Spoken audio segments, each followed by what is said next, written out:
on TRE.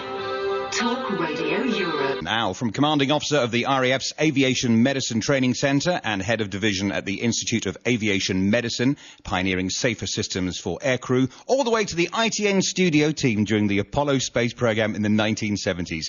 The ups and downs of an aerospace doctor. We're going to talk to a man now who knows all about it, Gordon Sharp. Good morning, Gordon. Good morning, Bill. Thank you for joining us. Your route into this it kind of came out of a disaster, really. We're talking here back in the war, aren't we, when you were a young boy growing up in Glasgow and Clydebank received an awful bombing. Well, that's exactly right. It was the night of the Blitz, and unfortunately both my parents' house and my grandparents' house took a couple of landmines and were more or less flattened. Fortunately, they were unhurt, but I received quite a nasty gash to my leg and was very impressed by the doctors and nurses and people giving first aid who really put me so much at ease.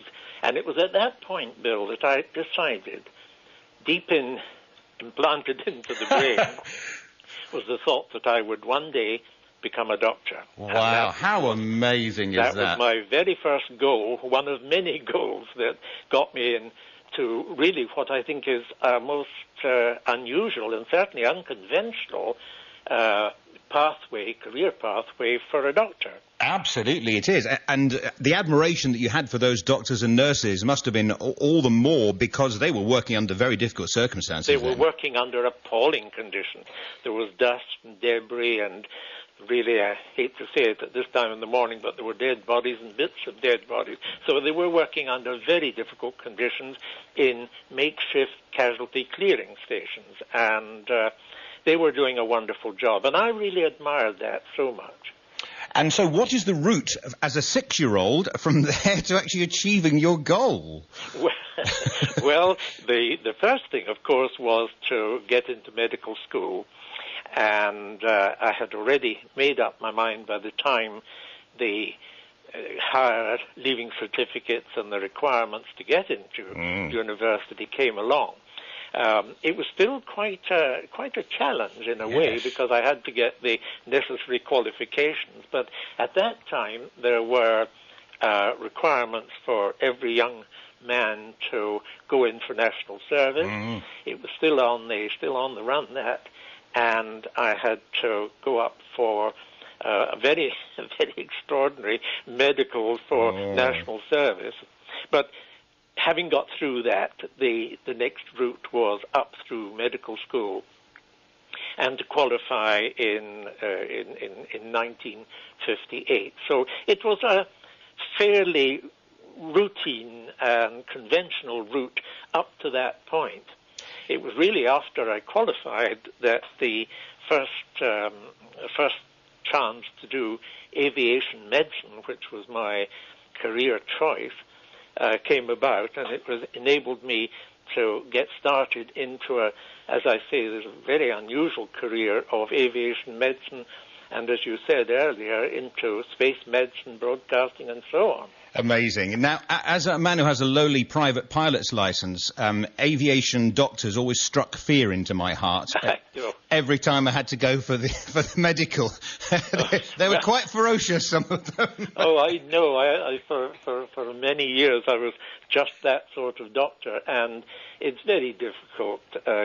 One has to realise that a medical examination is a fearsome thing for anybody, but for somebody who relying on it for their work as an airline pilot or even for recreational flying, of course it's daunting. But I think on the whole we're not really as hard as we're made out to be. No, of course not. And absolutely necessary, because I'm sure that members of the public don't really know that. I mean, as a commercial pilot, not only have you spent an absolute fortune in most cases getting your commercial pilot's license, but just one little box that's not ticked on your medical, it's over.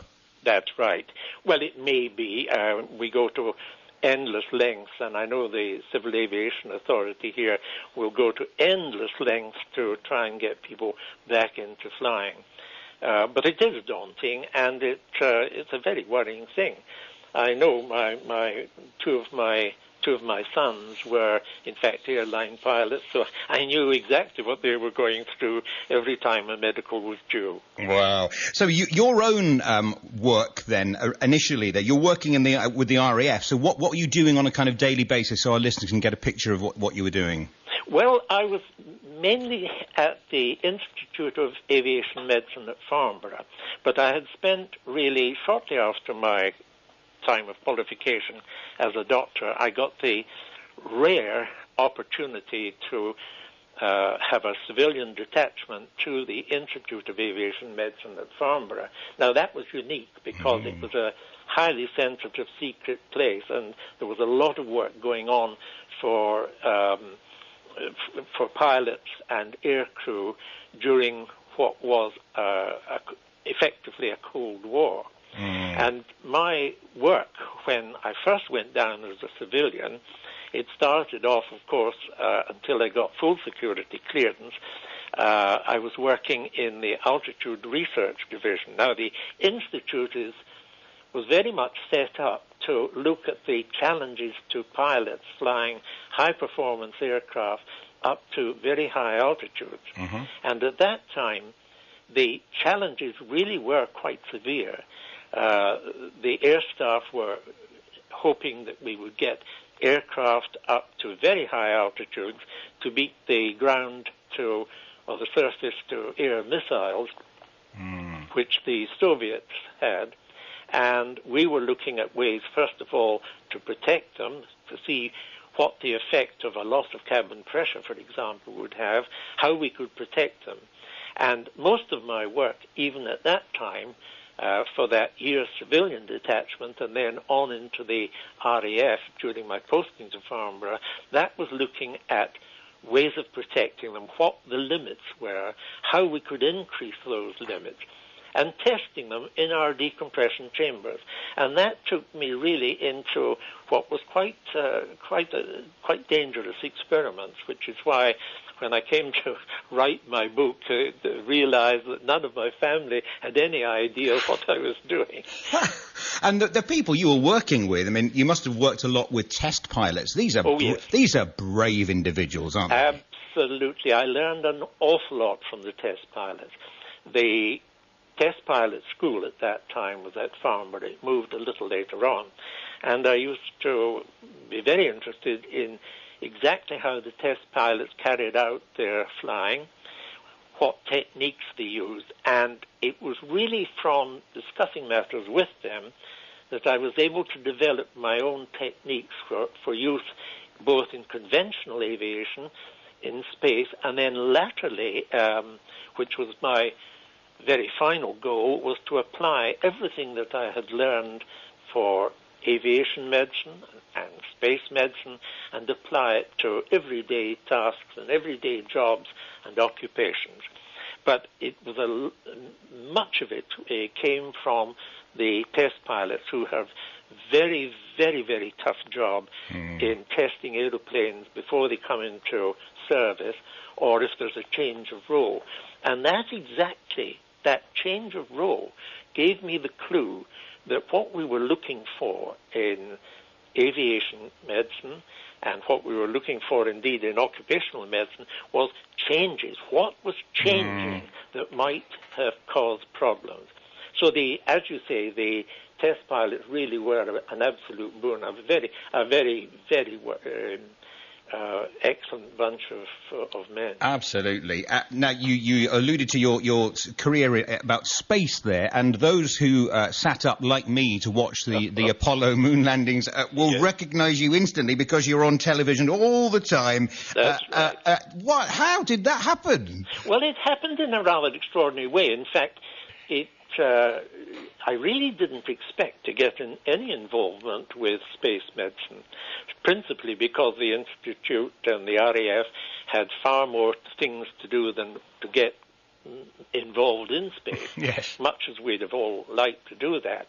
But I was approached to take part in what was an international space rescue committee, and this was to see how we could rescue astronauts stranded in space.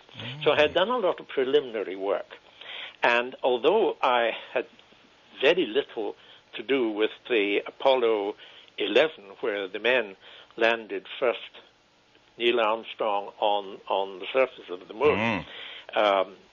And while interest, I have to say, in space and space medicine was dwindling, I was asked suddenly to go up to ITN House to advise on the catastrophe that had happened to Apollo 13. Yes. When they were something like 200 miles up into space, one of the oxygen tanks blew up, and they were really in a very serious state. Mission Control at Houston stopped the mission of actually landing on the moon, which of course was their intention. Yep. But they then set about seeing how we could bring them back safely, and that was a major challenge. My first reason for going up to ITN was to advise the news team really whether it was possible to mount a rescue. And the work that I had done for the Space Rescue Committee and Working Group showed that it virtually was impossible.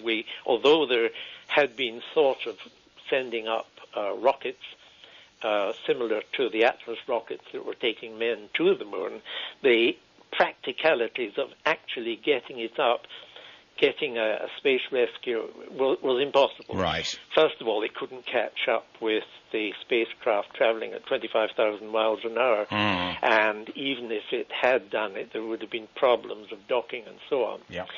So what happened then was that we had a chat about this, and it became clear to ITN that there was no possibility of that type of rescue.